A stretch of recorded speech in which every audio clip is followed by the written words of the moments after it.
She stood in the nursery doorway holding the tarnished silver rattle as if it were the last soft thing tethering her to the moment, the metal cool against the pads of her fingers, the tiny beads inside sleeping until she shook them, and outside the room a set of footsteps approached with the deliberate weight of someone used to commanding decisions. Maya had learned to read those footsteps like a weather pattern. The long stride that meant impatience, the careful breath before a question that had already found its answer elsewhere. The light through the blinds cut the air into pale bands, dust motes like a slow, patient snowfall over the baby's blankets, and the air smelled faintly of lemon cleaner and the milk she had warmed just minutes before. She held the rattle and the room held its small inhale with her while the other side of the door thudded as if someone had closed an unseen verdict there, and she did not let go. Because something was about to change, and she could not tell if it would be for them or against them. And the single thought that stuck like a splinter to the back of her neck was that she would not be the one who let a silence stand as the only truth. The present stretched its fabric around her, a mansion that had more rooms than memories for most of them, but for the nursery the walls had become a map of late nights and soft victories. The place smelled of warm starch and old leather from the parents' study next door, and the heating carried a faint metallic note that made the silver rattle sound alive in her palm when she brushed her thumb across its rim. The parent, whom everyone called the magnate in the quiet way of people who measured value in square footage and unseen edges, had asked for none of this to be complicated, had signed the contracts, nodded at the reports, and kept his hands clean of daily tenderness. But when he came through the door his jaw tightened around the kind of skepticism that had built his business. He read charts the way other people read morning updates. And when a paper contradicted profit he tended not to look twice. Now he folded the assessment into a smaller, harder shape between his fingers and looked at the twins with a patience that was measured more like appraisal than awe.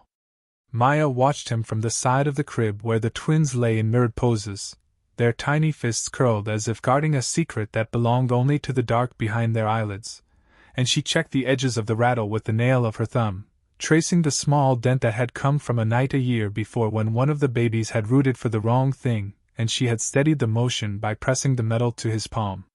In the way her shoulders moved, there was a contained readiness that had nothing to do with the job description and everything to do with the accumulation of small details. The way one of the twins, Theo, tilted his head fractionally toward the soft hum of the humidifier while the other, Jonah, kept a rhythm to his breathing that sometimes matched the refrigerator's distant thrum. The way Theo's knuckles carried a bit of milk crust at the base that no one else noticed because no one else reached as often as she did.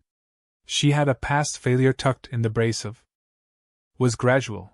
Morning routines found a new elasticity. The magnate moved his meetings so he could be present at the half hour when Maya sang and the twins reached, and Jonah began to anticipate the sound of a small metal click as a signal for attention, rounding out the discovery into a routine that the house itself learned to expect.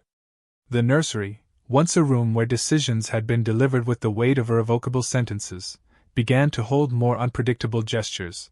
The parent left a cup of tea on the changing table and lingered, watching the twins as if learning to read a language he had assumed he already knew.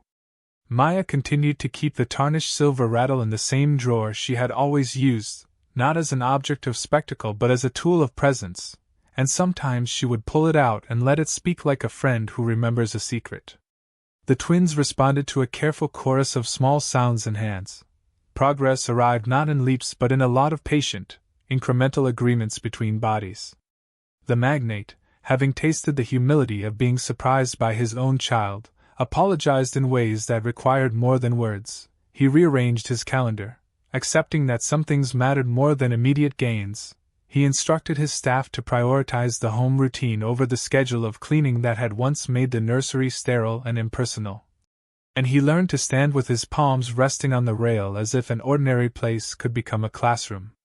Maya felt the weight of validation settle into her shoulders in a way that did not puff her up but steadied her, the kind of steadiness that had nothing to do with applause and everything to do with being trusted to notice again. The house felt warmer in the days that followed, not because the thermostat had been dialed up but because laughter began to thread through the hallways in new rhythms. The magnate would sometimes hum the same lullaby Maya had taught him, off-key but earnest, and the twins would chirp like small instruments responding in kind.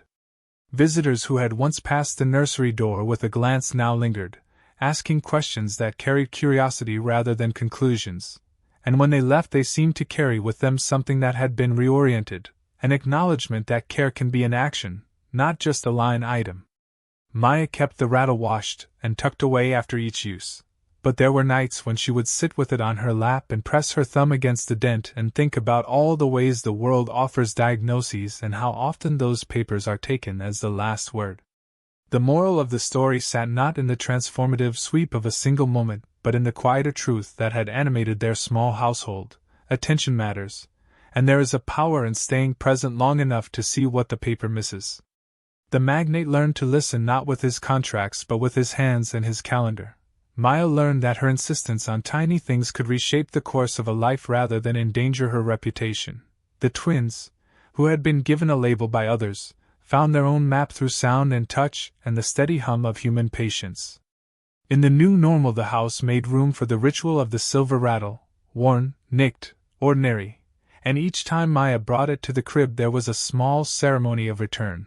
A chime, a searching head, a hand that closed, and above all the quiet reproof to anyone who would prefer to accept neat endings over the messy, beautiful work of paying closer attention. If you wish to follow content like this, subscribe to receive new reflections. Her spine like an old scar, an earlier placement where a child's distress had been folded into an official line, and she had been told to accept the verdict with the grace of someone who keeps their hands clean to keep their position. That memory lived in the tightening of the space behind her breastbone whenever a parent's disbelief hung heavy in the air. Once, she had been told to stop coaxing tears from a stubborn child who would not speak, and the child's silence had hardened into the stillness of long-term neglect that she felt years later in her elbows, and she had never forgiven herself for letting the written conclusion become the whole truth. This time she carried that failure with the careful tenderness of someone who had learned to notice the tiny things that spoke louder than reports. A droplet of dried milk at the corner of Theo's mouth was a minor ritual to someone passing through, but to her it was a breadcrumb that suggested curiosity, a finger that still traced the edge of sensation. She lifted the rattle and its dent caught the light like a small, honest scar. She remembered the night she had first given it to them, how Jonah had closed his fist around its handle as if claiming an inheritance, and Theo had chased the sound with his ear more than his eyes, a puzzled little motion that had seemed hopeful then and that kept calling to her now. The parent folded the assessment again and let it fall into his palm with the kind of disregard that made a sound like a faint dismissal. The paper listed diagnoses and careful phrases that were meant to settle the debate, phrases intended to draw a hard line between what could be hoped for and what must be accepted, but Maya had learned to read the spaces between those clinical words, the way letters did not account for tiny spontaneous movements, for the way a child's face rearranged itself when something familiar touched his skin. Theo's fingers twitched, almost invisible, when the magnate shifted his weight, and Maya saw it as she always did, as a living punctuation mark. She set the rattle on the crib's rail and knelt, the fabric of her uniform whispering, and she let the tip of her index finger find the soft spot behind Theo's ear, the place where a breath might meet a thought. The parent watched her hand the way he watched a construction site being quietly altered, as if small adjustments could not possibly change the skyline. Maya remembered the single concrete failure that drove her refusal to be quiet, a boy with a diagnosis that meant, done, to most, who had once curled his toes in a way no chart had recorded, a movement she had coaxed until someone else heard it, and the boy went from label to notice, but not before they had almost been written out of the story. That scene had taught her that the body keeps its own ledger, and that a tiny motion is sometimes louder than 1,000 clinical pages. So when she saw Theo's fingertip brush the air near the rattle, catching nothing, she did not bow to the folded verdict. She read it as a beginning. The parent inclined his head and asked, too carefully, whether she understood that the specialists had concluded there would be no change, that investment in therapies would be unwise, that the children would not experience the world in the way he had expected. He spoke with the measured cadence of someone who had traded nights for leverage, and his gaze slid from the assessment to the twins with an impatience that smelled faintly of impatience itself. Maya kept her throat still, and her reply was a small action. She reached and picked up the tarnished silver rattle again, sliding its cool circle into the nook between her palm and thumb, feeling the nick like a place to anchor a quiet courage. She had, during a long evening not long after they came home from the hospital, noticed that Theo's hand sometimes found the rim of his cradle the way a blind person traces a familiar path with their fingertips, and she had watched for the tiny beat that came between his breath and his reach, like a tiny time signature of attention. The parent had dismissed those nights as superstition, saying the children were comfortable and that interference might do more harm than good. Maya tightened her hold on the rattle. Her knuckles were white but steady, the kind of white that comes from concentration rather than fear. She thought of the way the nursery light pulled against the ceiling, the way the house hummed with the distant certainty of household machinery, and she remembered how she had once been warned that her insistence on small things would make her difficult to keep. She had left another place once rather than quiet a child's gesture, and the thought of losing this job made her chest tighten, but she had a habit of listening for the language that charts could not translate. Alone with Theo, she had discovered a ritual, a soft chime of her voice, a hand at the small of his back, a rhythm that matched the beat of his tiny heart. The parent, who prized efficiency, had asked that routines be streamlined and that emotional interventions be minimized. He had said it with the authority of someone who saw tenderness as a variable cost. Maya put the rattle to her lips for a breath and then cupped it near Theo's ear, not to make a carnival noise but to produce a single, delicate sound, a bead call like a distant clock reminded to speak. The motion was precise. Her wrist turned, the metal rang, a tiny chime that uncoiled into the air and paused as if to see if anything would notice. Theo did not cry. He only breathed and then, like a twig responding to a bird, his head made a micro-movement toward the source of the sound, a gesture so slight that if someone blinked they would miss it. Maya's shoulders smoothed as if eased by that small turn of muscle. She heard the rattle's echo die into the cotton of the blankets, and she waited with the stillness of someone holding a secret to see what would happen next. The parent shifted his weight, and the floor told him where he stood in the room. When he leaned in, his expression was an architecture of skepticism with a sudden crack of curiosity. He crossed the room with long steps and the paper twisted between two fingers as if ready to be flung away. Maya kept her hand in Theo's space, the rattle alive between them. Theo's fingers reached, minimal and determined, toward the place where the sound had come from. His palm opened like a map, fingers brushing the metal as if confirming that the world remained tactile and trustworthy. The parent stopped. He is used to being the first to claim a change. Instead, he stared, an odd reverence softening the edge of his face, and for a moment he seemed to be wrestling with the stubbornness of his own doubt. Maya did not step back, because stepping back would be a way of yielding to expectations she had learned to distrust. She let the rattle rest against her palm and moved it slowly, coaxing another small chime that rose like a question and hung in the room. Theo's chest rose and his mouth made the smallest shape, a breath caught on a note, and his hand closed around the rattle this time, fingers curling with intent. The magnet of that grip shifted something in the room, an invisible compass that redirected the parent's gaze from paper to person. He exhaled a soft sound that might have been called a laugh if it had been lighter, but it was rawer than that. It had the weight of a man who had not known how much his understanding had been lacking. He spoke without looking away from the child, his voice a bit thinner than usual, and the words he chose were not the neat paragraphs of his usual dealings but simpler, like someone rediscovering basic grammar. He asked how long Maya had noticed these small things. Her answer came in motions, a reference to nights and gestures and one small, earlier failure that had taught her to trust the body. She told him, without rhetoric, that Theo had once turned when she sang an old lullaby and that Jonah sometimes stopped his breath when a kettle clicked, details she had kept as proof against larger negations.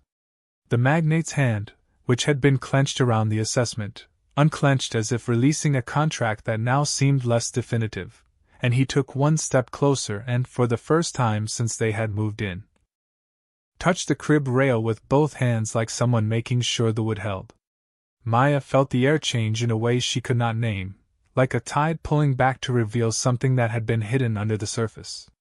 She wanted to explain everything at once, to produce proof after proof, but years of being ignored had taught her the patience of small, repeated evidence. She did not need to convince him with a monologue, only with the living, breathing thing that sat between them.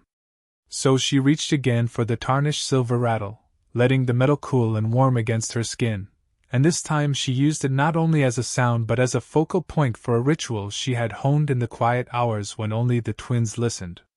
She whispered the same lullaby she had sung the first night the babies had settled into their schedule, a song with no words in the modern sense, only a pattern her grandmother had hummed when she wanted to calm a restless room, and she let the rattle answer her voice with a single clear note.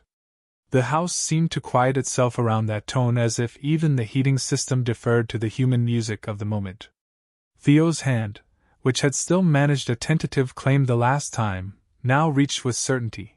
He found the rattle and, with a clarity that erased months of prognosis, he brought it to his ear and smiled in the way of small children who have just discovered that explanation is available in sound.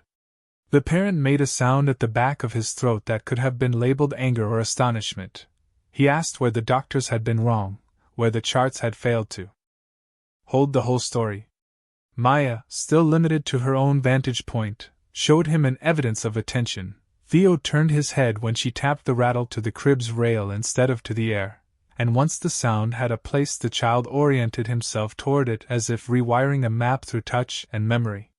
The parent, who had once said he did not have time for intimations, now leaned in until his face was soft with a kind of disarmament she had never seen in him, and he reached with his free hand without thinking of cost or consequence, and set his palm against Theo's small one, letting the child's fingers find his rough, adult skin. The contact was a translation. The machine-made assessment could not account for the fact that a person relishes being present for a discovery. There was a moment when his breath hitched, and then he did an awkward thing that was not in any of his leadership manuals. He sat on the low stool she had placed for nights like this, and he listened. Proof came with a clarity that no paper could dispute. Jonah, who had been distant in his reactions, began to hum a pattern back when Maya gave the rattle a little shake, a response that arrived like a returning echo. The magnate's eyes filled not with tears that would have been obvious but with something like disarmed wonder, the kind that shows up as stillness at the mouth and a hand that moves to cover the face as if to hold in the feeling. The anger he had made room for minutes before was truncated by the sight of his child learning to claim sound, by the undeniable fact that the babies had responded in ways that the assessment had missed. It is one thing to be told, in cold print, that change is unlikely, and another to witness a hand that knows a new toy as if it had been waiting all along. He rose slowly, hands uncertain, and folded over the crib rail with an awkward reverence, and in that movement he offered the first nonverbal apology. He removed the assessment paper from his pocket and smoothed it out as if making room for a different set of facts. What followed was not a dramatic confession so much as a reordering of small actions. He pulled his phone from his suit, not to call a board or a manager, but to draft messages to the specialists with a note that read as a correction rather than a complaint, and he signed a permission slip without the briskness he would usually apply to a contract, a slow pen stroke that felt like a literal unmaking of a prior assumption. Maya watched his hands as they worked. The apology was in the way he handed the signed paper to her with a new respect, in the way he offered to sit through the late-night routine he had previously delegated, in the way he asked, cautiously, whether they could try a series of small exercises at home as a family rather than a clinical regimen that placed the twins at the periphery. He did not ask for immediate miracles. Instead, he reordered his priorities and did the tangible work of making time. Maya felt a warmth that was not simply relief but the soft settling of something that had been taut for too long. She kept one hand on the rattle, the metal now warm from their closeness, and she let the moment expand. The repair in the room.